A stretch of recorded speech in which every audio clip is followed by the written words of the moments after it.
Welcome to Shaun Academy. In this video, you will learn how to successfully start a business in Hawaii. This video will provide a solid foundation for starting your business in Hawaii by providing practical, feasible, and achievable steps that you can implement today. We will discuss how to raise money to fund your business, how to write a business plan, how to conduct market research, and how to conduct competitive analysis to gain a competitive advantage over your competition.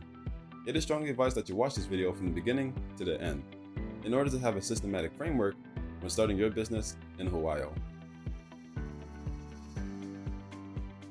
The first thing you should do before starting a business is conduct market research. Consumer behavior and economic trends are combined in a market research to confirm and improve your business idea. It is critical to understand your customer base from the start. Market research allows you to reduce risk while increasing your chances of business profitability. Collect demographic data to better understand the opportunities and constraints for gaining customers. This can include demographic information such as age, wealth, family, interests, or anything else relevant to your business. Then, to get a good sense of your market, you should answer the following questions. 1. Demand. Is your product or service in high demand? 2. Market size. How many people are likely to be interested in your product? 3. Economic indicators. What is the income range and employment rate? 4. Locations. Where do your customers live and where can your business reach? 5. Market saturation. How many similar options do consumers already have? 6. Pricing. How much are potential customers willing to pay for these alternatives? You will want to stay current on small business trends. It is critical to understand the specific market share that will impact your profits. You can conduct market research using existing source, or you can conduct your own research and reach out directly to consumers. Existing source can save you a lot of time and energy, but the information may not be as tailored to your target audience as you would like. Use it to answer both general and quantifiable questions such as industry trends, demographics, and household incomes. Asking consumers directly can provide you with a more nuanced understanding of your specific target audience.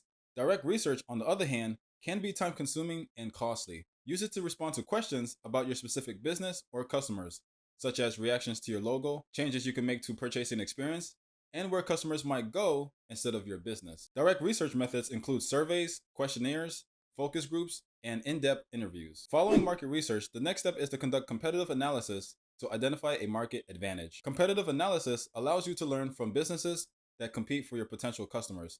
This is critical for defining a competitive advantage that generates long-term revenue. Your competitive analysis should identify your competitors by product line or service, as well as market segment. Here are some characteristics to look for in the competitive landscape. 1. Market share. 2. Strengths and weaknesses. 3. Your window of opportunity to enter the market. 4. The importance of your target market to your competitors. 5. Any obstacles that may impede your entry into the market. And 6. Secondary or indirect competitors who may have an impact on your success. There may be numerous businesses competing to serve the same market that you are. The level of competition, the threats of new competitors or services, and the effect of suppliers and customers on prices are all important factors to consider. You should write a business plan after conducting competitive analysis to determine a market advantage. A good business plan will walk you through each stage of starting and running your company. Your business plan will serve as a roadmap for how to structure, run, and grow your new venture. It's a method of organizing your thoughts about the most important aspects of your business. Business plans can assist you in obtaining funding or attracting new business partners.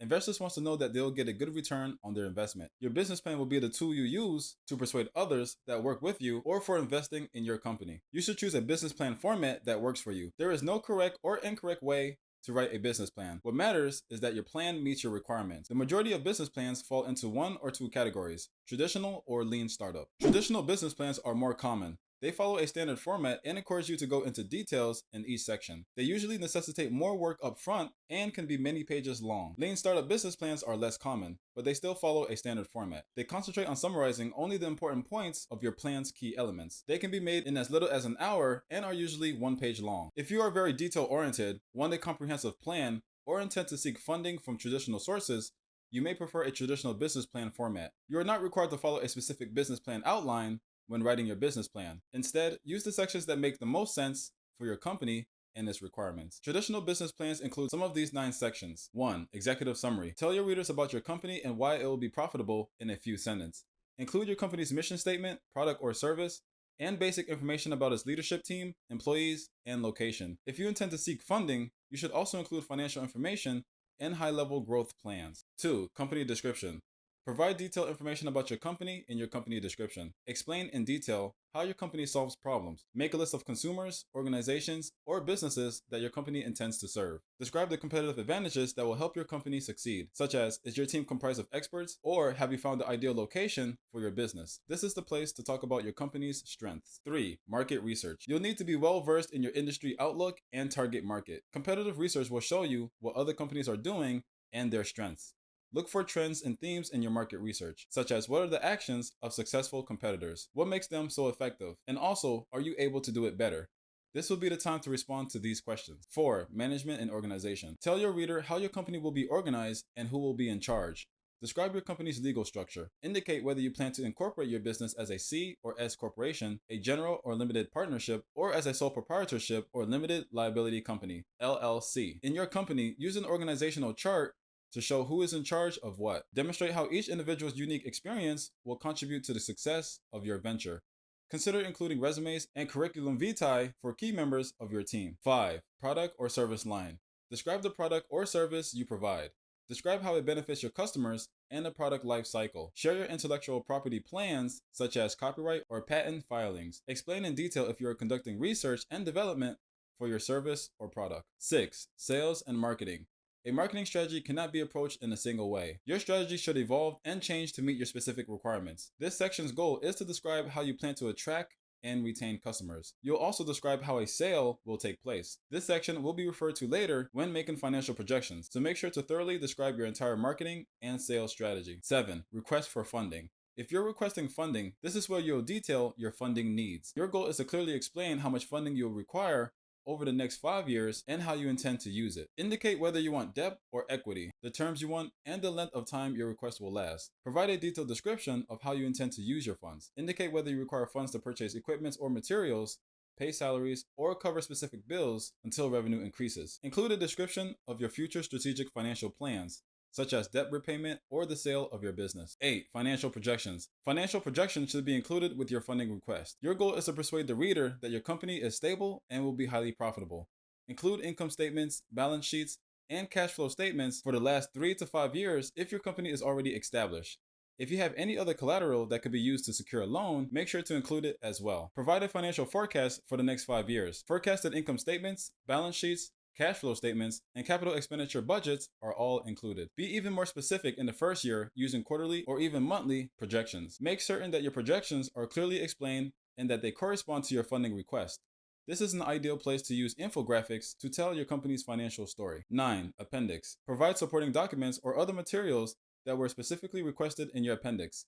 Credit history, resumes, product pictures, letters of reference, license, permits, patents, legal documents, and other contracts are all common items to include. You may prefer a lean startup format if you need to explain or launch your business quickly, if your business is relatively simple, or if you intend to change and refine your business plan on a regular basis. Lean startup formats are diagrams that describes your company's value proposition, infrastructure, customers, and finances using only a few elements. They are useful for visualizing trade-offs and key facts about your company. A lean startup template can be created in a variety of ways. The following are the 9 components of a lean business plan. 1. Key partnerships. Take note of other businesses or service with which you will collaborate to run your business. Consider vendors, manufacturers, subcontractors, and other strategic partners. 2. Key activities. Make a list of the ways your company will gain a competitive advantage. Highlight activities such as selling directly to consumers or utilizing technology to participate in the sharing economy. 3. Key resources. List any resources you will use to provide value to your customers. Staff, capital, and intellectual property may be among your most valuable assets. Remember to take advantage of any business resources that may be available to women, veterans, Native Americans, and hub zone businesses. 4. Value proposition. Make a clear and compelling statement about your company's unique value to the market. 5. Customers' relationships. Describe how your customers will interact with your company. Is it automated or human to human? Should it be done in person or online? Consider the customer's experience from the beginning to the end. 6. Customer segments. When naming your target market, be specific. Because your business will not be for everyone, it is critical to have a clear idea of who your business will serve. 7. Channels. Make a list of the most important ways you'll communicate with your customers. Most businesses use a combination of channels that they optimize over time. 8. Cost structure. Will your company prioritize cost cutting or value additive initiatives? Define your strategy and then list the most significant costs associated with pursuing it. 9. Revenue streams. Describe how your company will make money. Direct sales, membership fees, and the sale of advertising space are a few examples. If your business has multiple revenue streams, make a list of all of them. Following the completion of your business plan, the next step is to secure funding for your venture. Starting a business costs money. One of the first and most important financial decisions most business owners make is how to fund their venture. How you choose to fund your business may have an impact on how you structure and run it. Every company has unique requirements, and no financial solution is one size fits all. Your personal financial situation and business vision will shape your company's financial future. Once you've determined how much startup funding you'll require, the next step is to determine how you will obtain it. Let's talk about how to fund your own business through self-funding. Self-funding, also known as bootstrapping, allows you to use your own financial resource to support your business. Self-funding can take the form of borrowing money from family and friends, using your savings account, or even tapping into your 401k. You retain complete control over your business when you self-fund, but you also assume all of the risk. Be cautious not to spend more than you can afford, and be especially cautious if you decide to withdraw funds from retirement accounts early. You could face costly fees or penalties, or you could jeopardize your ability to retire on time. So consult with the administrator of your plan and a personal financial advisor first. Another option is to raise venture capital from investors. Venture capital investments can provide you with the funding to start your business.